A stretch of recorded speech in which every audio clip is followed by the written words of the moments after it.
Preposition. We use a preposition in order to establish a relationship between words in a clause, phrase, or sentence. If you want to define a preposition, we can say a preposition is a word or set of words used before a noun, pronoun, or gerund to show a place, time, direction, etc. What is a gerund? A gerund is a noun in the form of the present participle of a verb. That is, a gerund is a form of verb used as a noun in a sentence. For example, I like shopping. In this sentence, the word shopping is a gerund because it is used as a noun because it is the object of the verb like, and it is of course formed from the verb shop. We are going back to preposition again. A preposition indicates location or other relationship between a noun or pronoun or other parts of a phrase, clause, or sentence. In order to indicate location, we usually use in, near, beside, on top of, etc. And in order to show other relationships, we can use about, after, beside, instead of, in accordance, etc. We said a single word may be a preposition. A set of words can also be a preposition. Here we say instead of. It's a set of word, a kind of phrase. It is also a preposition. In accordance with, it is a preposition also. A preposition usually has an object, and this object is usually a noun, a pronoun, or a gerund we mentioned already. So, a preposition isn't a preposition unless it goes with a related noun, pronoun, or gerund called the object of the preposition. Examples: let's meet before noon. Here in this sentence, the word before is a preposition because it has an object that is known, and the word before has been used before a noun also. So it is a preposition. But the second example, we never met before. Here in this sentence, the word before has no object and it is modifying the verb met. So it is an adverb, not a preposition, because you know a preposition cannot modify a verb and only adverb can modify verbs. Here is a list of most used prepositions, and I am not going to read out the list. Some common facts about preposition. Prepositions indicate relationships between other words in a sentence. Many prepositions tell you where something is or when something happened. Most prepositions have several definitions, so the meaning changes quite a bit in different contexts. Ending a sentence with a preposition is not a grammatical error. In the 17th century, English poet and dramatist John Dryden mentioned that prepositions shouldn't go at the end of a sentence because a preposition should have an object. He was influenced by Latin. In Latin, a preposition must have an object. But British Prime Minister, politician, and writer Winston Churchill opposed this notion. He thought that English is different from Latin and English may have preposition at the end of a sentence. So we can use preposition at the end of a sentence as well. We usually use prepositions to show a relationship in place or time or logical relationship between two or more people, places, or things. Prepositions are most commonly followed by a noun phrase or pronoun. Here are some examples. Yesterday I saw he was walking down the road. In the sentence, down is a preposition because it has an object. This is the road. This is a noun phrase. I will meet you in the cafe opposite the cinema. In the sentence, opposite is a preposition and it has an object, that is the cinema. It was difficult to sleep during the flight. In the sentence, during the preposition because it has an object, the flight. It was the worst storm since the 1980s. In the sentence, since is a preposition because it has an object, that is 1980s. Give that to me. Here to is a preposition because it has an object, that is me. Sometimes a word with the same spelling may work as a preposition and sometimes as a verb. When it modifies a verb, it becomes an adverb, and when it doesn't modify a verb, rather it connects or establishes a kind of relationship between noun, pronoun, gerund or other part of the sentence. To simply say, if it has an object, it's a preposition. If it doesn't have an object, it's an adverb. Here are some examples. Billy ran up the stairs. In this sentence, up is a preposition because the word up has an object, that is stairs. The second sentence, Billy looked up and saw the alien spacecraft. In this sentence, up is an adverb because it has no object. Rather, the word up in this sentence is modifying the verb looked. Third sentence, after wiping his shoes, he stepped inside. In this sentence, inside is an adverb because it has no object and it is modifying the verb step. The last sentence, the keys were inside the car. In this sentence, inside is a preposition because it has an object, that is the car. Verb. A verb is one of the most used words in English sentences. A verb is a word or set of words that describes an action. For example, runs, is going, has been fainting, etc. It also expresses feeling. For example, love, envy, etc. A verb also expresses a state of being. Here are some examples. He walks every day in the morning. Here in the sentence, walks is a verb because it is an action. He ran around the block. In this sentence, ran is also a verb because it expresses an action. I like my friend. In this sentence, like is a verb because it expresses an action, which is a kind of feeling. They seem friendly. In this sentence, seem is a verb because it expresses an action which shows state of being. Some common facts about verbs. State of being verbs are called linking verbs, usually followed by an adjective. In the discussion of noun section, we gave a list of linking verbs. Verbs often consist of more than one word. For example, had been breaking down is a four-word verb. It has a two-word main verb, that is breaking down. It may also be called a phrasal verb, and the two helping verbs had and been. Helping verbs help clarify the intended meaning.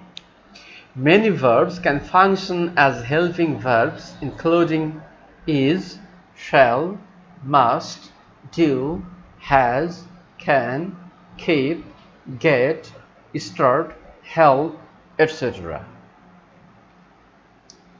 Verbs often take direct objects which receive the action of the verb carried out by the subject. Examples: I like cake. Cake receives the action of the verb like and it is done by the subject I. She lifts weights. Here in this sentence, the object weights receives the action of the verb lifts, which is done by the subject she. Verbs may take indirect object which receive the direct object. You can spot an indirect object if it makes sense to place to or for in front of it. Examples: I gave Mary the cake. The indirect object Mary receives the direct object cake given by the subject I.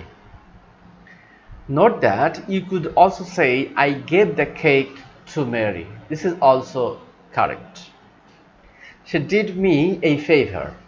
The indirect object me is affected by the direct object favor done by the subject she. Note that you could also say she did a favor for me. He gave the door a kick.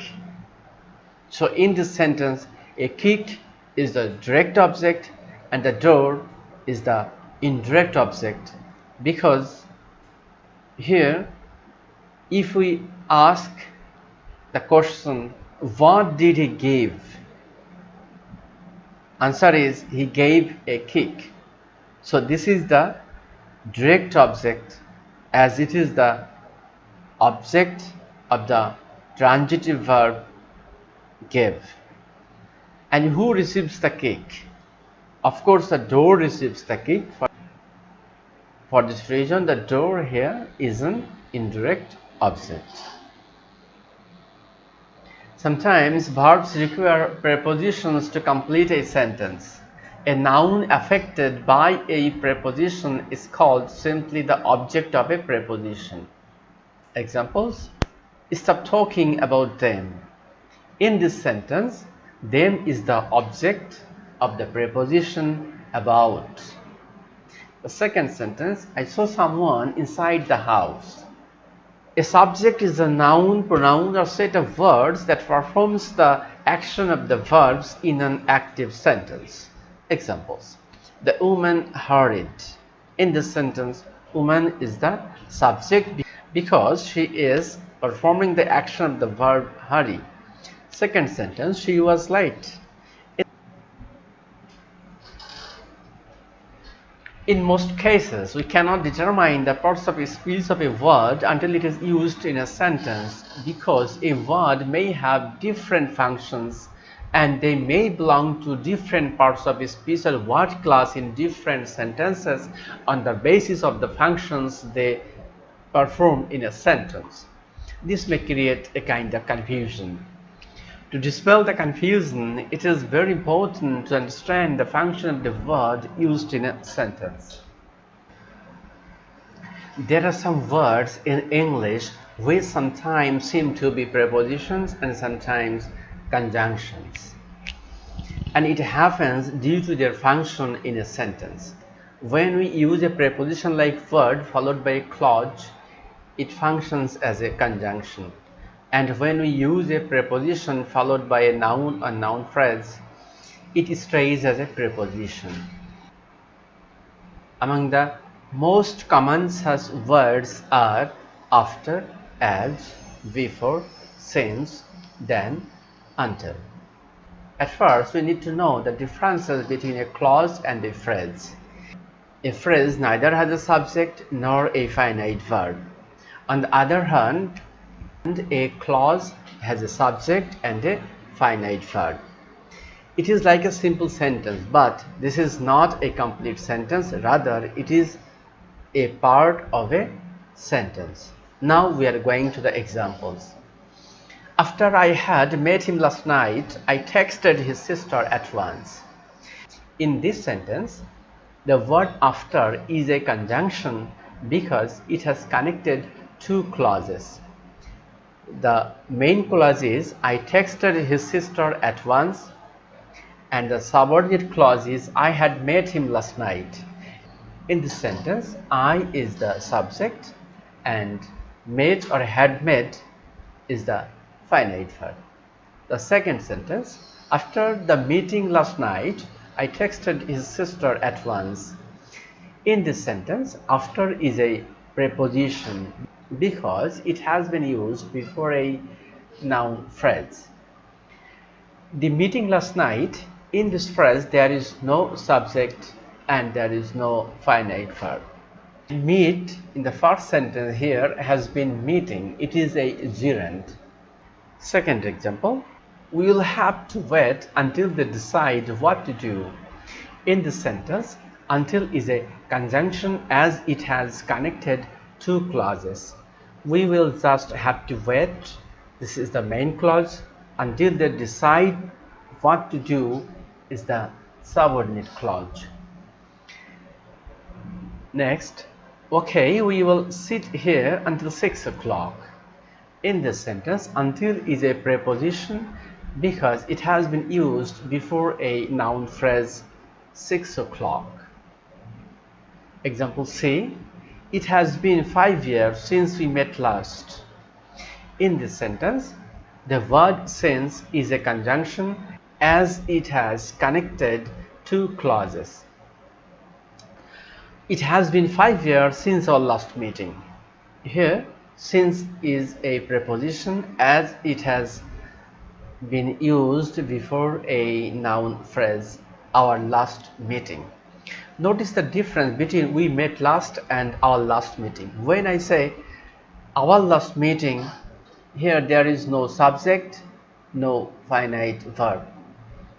But we met last, it is a clause because here we is the subject and met is the finite verb. In the second sentence, we has been our, and we know only our cannot be a subject, and meet has been meeting. Meeting cannot be a finite verb until it has an auxiliary verb before it. So here our is a possessive and meeting is a gerund. So our last meeting, this is a phrase as it has no subject, no finite verb. Here are some more examples. Charlie will wait here until the sunset. Here, until is a preposition as it has been used before the noun sunset. But Charlie will wait here until we finish the test. Here, until is a conjunction as it has connected two clauses. The more examples are here. I am not going to read out the examples. Notice the differences between a clause and a phrase. And the clue, which is italicized and underlined, will help you to understand. For example, example number E, after that effort, everyone doubts whether she can win. But after she did so badly, everyone doubted whether she could win. Notice the underlined word. After that effort, here there is no subject, no finite verb, but later she did so badly. Here she is the subject and did is the finite verb. In the same way, I think you all can explain the rest of the examples of why a word is a preposition and why a word is a conjunction. Several words which are prepositions also belong to the word class of adverbs. These includes about, across, around, before, beyond, in, since, near, opposite, outside, fast, round, through, under, up, within, etc. So how to determine when a word is a preposition and when it is an adverb? I have already discussed it. That is, a preposition must have an object which is a noun or pronoun or a gerund, and when the same word is an adverb, It is not supposed to have any object, and an adverb, of course, modify the verb. Here are some examples. A lot of people are waiting outside the club. In the sentence, outside is a preposition and it has an object, that is the club, which is a noun. Where is your car? She is outside. She is outside means actually she is staying outside. Here, outside has no object, so it is an adverb, and it is actually modifying the verb staying, which is omitted here. A gallery is opposite the Natural History of Museum. Here, opposite is a preposition because it has an object, that is Natural History Museum. It is a noun phrase. Can you tell me where the bus station is? It's over there, just opposite. In this sentence, the word opposite has no object. So it may also modify a verb which may be located and it is omitted in this sentence. The main point to remember is a preposition is supposed to have an object and an adverb will not have any object. Here are some more examples. They finally went aboard the plane. Here, aboard is a preposition and its object is the plane. The plane crashed, killing all 200 people aboard. Here, the word aboard has no object, so it's an adverb. Besides, it is modifying the verb killing. The boat swayed as he stepped aboard. Here, aboard is an adverb because it has no object and it is at the same time modifying the verb stepped. Example B. We watched small crabs scuttling along the ways. Here, along is a preposition as it has an object, the base, which is a noun. But she brought her children along when she went to the market. Here, along is an adverb because it has no object and it is modifying the verb brought. The railway runs alongside the highway. It is a preposition and it has an object, that is the highway. We wondered what the driver wanted when his car came alongside. It's an adverb as it has no object. We can't find a public toilet around the station, and the station is the object of the preposition around. If we are not lost, why do you keep driving around in circles without getting anywhere? Here, in this sentence, around is an adverb because it has no object and it has modified the verb driving. There are some words which can at the same time be used as a preposition and verbs, and we have to determine the differences between the preposition and verbs on the basis of the function it plays in a sentence. Many verbs go together with prepositions to make prepositional verbs. These always have an object. I just couldn't go without my phone.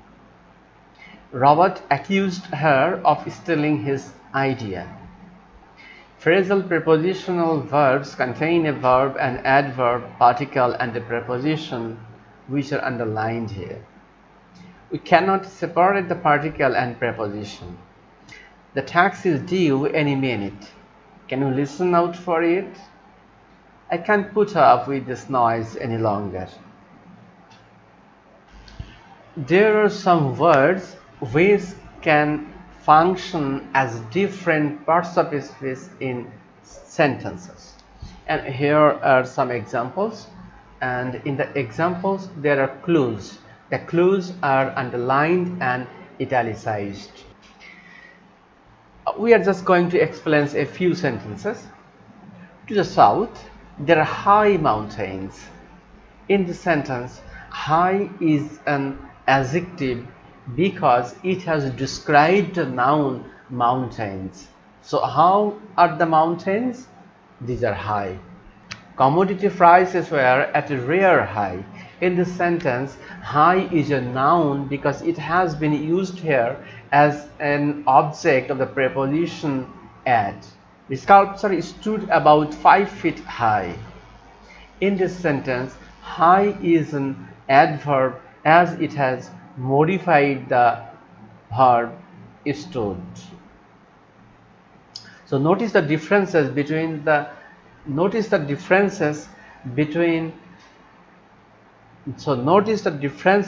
the use of high in example B and in example C.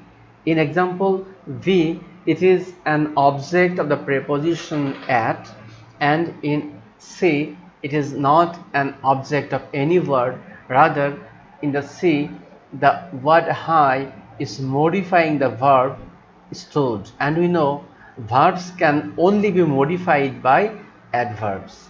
Number D, the slate broke on the hard floor.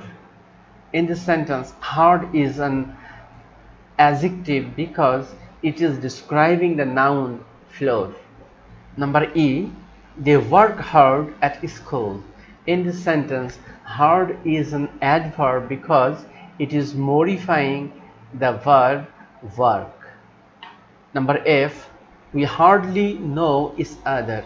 In this sentence, hardly is also an adverb as it is modifying the verb know. So the word hard can be an adjective and adverb at the same time, and hardly is also an adverb, but hard as an adverb and hardly as an adverb are different in their meaning. When I say we hardly know, it means we scarcely know. So here, hardly means scarcely or rarely. Example Z, a hardy plant is able to live through the winter. Here in this sentence, hardy is an adjective as it is describing the noun plant. And in this sentence, hardy means something enduring. We are going to next slide. Here are some more examples, and I am not going to read out the examples, and I will just pass the slides one by one, and the underlined and italicized word will help you to understand the parts of space of a word. I'm just going to read out the first few sentences. They wandered about in sheepskins and goatskins. In this sentence, about is an adverb because it has modified the verb wandered. There is something pleasing about him. In the sentence, about is a preposition and it has an object, that is him. I am now just passing the slides one by one.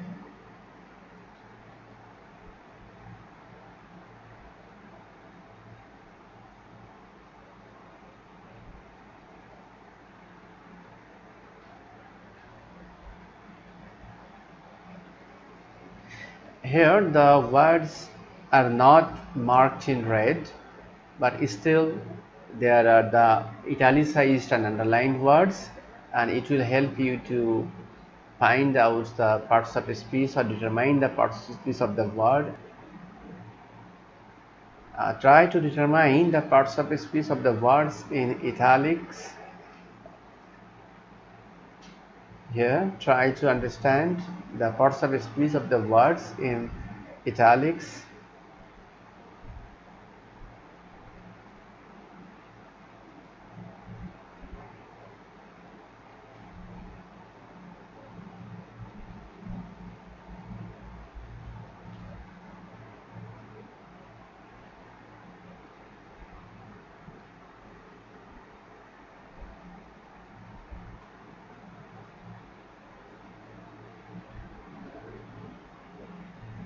Thank you so much for being with me.